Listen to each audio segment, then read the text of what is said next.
So let's talk about tipping around the holidays. Is it a tip or is it a gift? Is this someone that you pay any amount of money during the year? If so, what you're paying them at the end of the year is a tip. If this is someone that you're not actually handing cash to or Venmoing throughout the year, then it's a gift. So for example, a teacher, you're not actually paying the teacher for the services they're providing, but it doesn't mean you give a gift. As opposed to the hairdresser, the pool cleaner, these are people that you're paying throughout the year through gratuities. You think extra long and hard about how much you tip them at the end of the year. When people are sitting down at home and they're drawing up their spreadsheets and trying to figure out who gets what, I mean, what criteria should they be using? It's vital that we do a spreadsheet that looks at all of the individuals who are our frontline responders. So we've all just come through a very difficult 2 years. There are people in our lives who have made, especially living in New York City, that much easier. Our hairstylist, our nanny, our garage attendant, our doorman, our porter. So all those individuals who are there when we need them, responding when we need them, they're the ones in particular we want to remember at this time of year.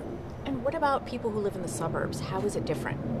For those who are in the suburbs, they've got a little bit more property than city dwellers do. So it's the pool cleaner, it's the landscaper, it's the sanitation worker, perhaps who they actually know by face. So the individuals who are helping their grounds and their home look beautiful, they're the ones that they want to be remembering, as well as perhaps a nanny or a babysitter. And coming out of COVID, well, actually, before we get into that, let's talk about what the percentage should be in general. There's a fairly easy to follow formula when it comes to figuring out how much to tip. And first of all, it does start with how much can you afford? So I never recommend that somebody go bankrupt because they feel guilty that they've got to tip people money that they themselves do not have. However, the gold standard is with a practitioner such as a hairstylist or a massage therapist. You tip the cost of one visit. And it's the great equalizer. We don't have to worry about inflation as far as the amount of the tip because it's always going to be the cost of that one visit. And we also don't have to think about, well, I'm going to a really expensive place or I'm going to a less expensive place. It's pegged simply to how much do you pay per visit. So that's a really nice way of thinking about it. You don't have to get into complicated math. It's pretty easy. It may change from year to year, but that's because your monthly or your weekly visit costs are changing from year to year. Coming out of COVID, there's people that are saying, hey, we should be tipping more this year because there's more packages to go through. There's essentially more work that's being done. What's your response to that? For those who are blessed enough to be able to give a little bit more this year, I think this is a wonderful thing to do. We know that those frontline workers have been very hit hard. They are perhaps still recovering financially from the hit that they took in 2020 when they literally were not able to work because salons were closed and beauty shops were closed.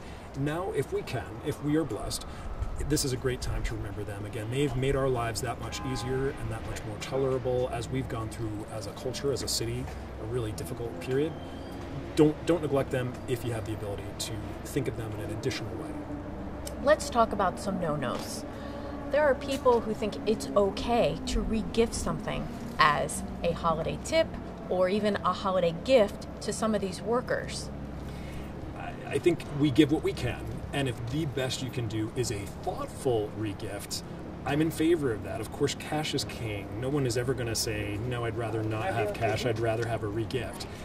However, if you simply don't have the budget and you want to give a bottle of wine or something that you think is something that the individual would truly appreciate, not something that you're just trying to get rid of because you can't think of anyone else to give it to, then I'm in favor of that. Better a thoughtful regift than nothing at all.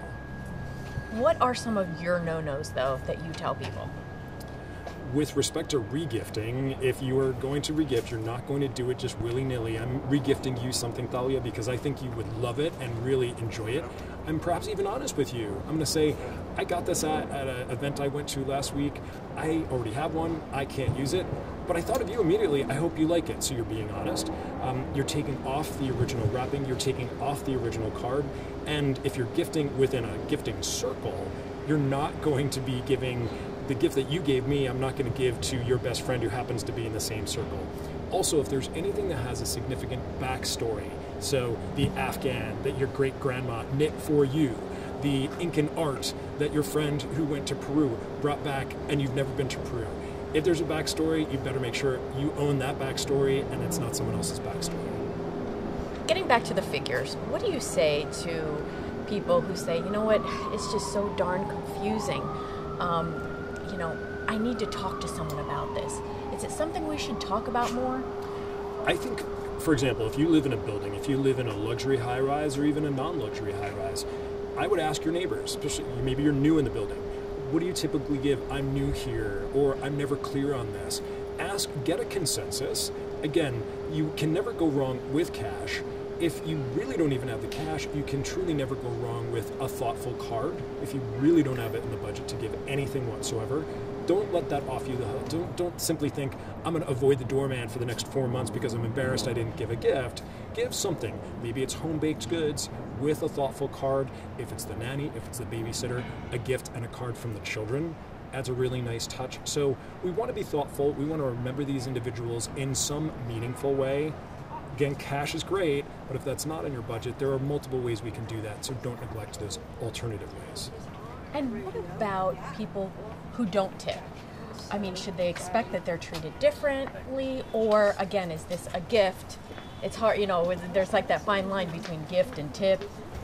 I'm not in a service profession, so it's difficult for me to say for sure. However, I think it's probably a fair bet that at least in some cases, if you're calling at the 11th hour and you need a hair appointment, if your dog walker canceled on you and you suddenly need to find a different dog walker, you as the one who is known for being generous and thoughtful at the holidays, I would imagine that individual gets just extra considerate service. Hopefully not punitive treatment, but the extra consideration goes to you because you gave the extra consideration to the other individual. So here's an interesting question. Could you share with us, if there are any, some of the individuals this year who may be getting tips and gifts who may not have received them in previous years coming out of COVID? I think the hairdresser is a perfect example. So when salons were closed, when people decided, I'm going to embrace the gray, or I don't need to be a Bergdorf blonde anymore, I think those hairdressers and those colorists, they had no clientele, the salons were not open, they were literally prohibited from being able to practice their craft.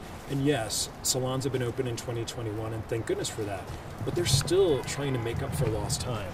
So if you went with a mess of a head to your hairdresser and they had to spend 2 hours on you to get you looking fit for civilization again, I hope you tipped them well during that visit, but if you didn't, this is a great time to show them how much you care, and again, a nice thoughtful card thanking them for the magic they were able to do on your behalf. Is there anyone else? Anyone else who previously, because I was trying to make my short list, who previously, we hadn't thought of before, but now maybe we're thinking about them, we're coming out of COVID. Yeah. We certainly have gotten into the habit, and we were already this way as New Yorkers, but I think even more so, of doing a lot of delivery, food delivery. And if you've got a restaurant that you regularly patronize and they're bringing food to you and it's a regular delivery person that you're seeing every time, of course you're tipping them with each and every occasion. I think this is a great opportunity to show them how much you appreciate their efforts. I think childcare as well, where they were Zooming from home, doing perhaps their university classes while helping your children do their university, their school classes. I think they're great people to recognize at this time also. Is there anything you feel like maybe I forgot, or? We haven't specifically spoken about dollar amounts. So like a doorman, for example. Right. There are some people who were not paying a visit fee, such as a doorman or such as a porter. And those individuals we want to remember as well. Typically the baseline standard for these individuals, and it varies greatly, but you're really looking at $20 as a minimum gratuity, all the way up escalating if you're in a luxury building in Tribeca or on the Upper East Side, $200 plus per doorman. Think about what have they done for you, and also don't neglect those who are working the night shift. Just because you never see them doesn't mean they're not keeping the building safe and secure while you are sleeping securely. So you tip the entire staff, even if it's a member of the staff that you don't typically encounter. One thing that I personally noticed this year is that when we received our holiday card, it actually listed the security in the building, which we hadn't had in years past. Are these also people who should be getting tips, security, since they're added, they're new employees? Or I think if you've got someone who is serving perhaps a dual role of doorman / security, or maybe you're in a building that doesn't have a doorman, These individuals are out there during the wee hours of the morning, making sure nobody's breaking into your building. I would absolutely recognize them. We're talking about people who are not highly paid, and they really do rely on this gratuity income at the end of the year as a substantial portion of their income. And for that reason, I'm so glad we're talking about it now. Don't wait until December 31st to give them the money. Their holiday bills are already coming in, as all of ours are. They're coming in now, so do that holiday card and gratuity now rather than waiting till the end of the month. And gratuity for the head super, for example, and the management office, all of these people should be included as well? Typically a management office, if there's a gratuity, if you're talking about a co-op or a condo association, the board will give a dollar amount to the managing agent that is given on behalf of all the residents of the building. So an individual unit owner, unless they feel that the managing agent has gone above and beyond for them, that's not as standard practice. But certainly the superintendent, the porter, the doorman, the security folks all get a gratuity from each resident if it's within their means. Thank you so much. Yeah, sure.